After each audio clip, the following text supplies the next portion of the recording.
হালকা খবর শুনেছিস? পাশের গ্রামের কড্ডু কুস্তি খেলার জন্য উগান্ডা থেকে প্লেয়ার নিয়ে আসছে। তোকে কিন্তু আমাদের হয়ে খেলতে হবে। না দাদু, আমি কুস্তি মুস্তি লড়তে পারবো না।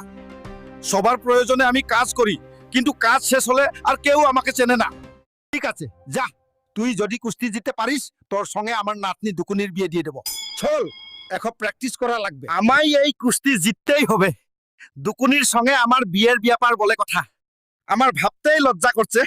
দাদু, এর তো বিশাল সাইজ। একে দেখে আমার কেন জানি ভয় লাগছে। ধুর বেটা, তুই শুধু দুকুনির কথা মনে কর।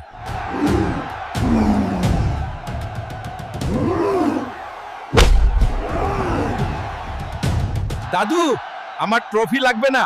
তুমি তোমার কথা রাখো। তোমার নাতনি দুকুনির সঙ্গে এখন আমার বিয়ে দাও, তাহলেই আমি শান্তি পাবো। কি বললি তুই? আইনাই নিজের চেহারা দেখছিস? বামন হয়ে চাঁদে হাত বাড়াচ্ছিস? দেখছিস এটা কি?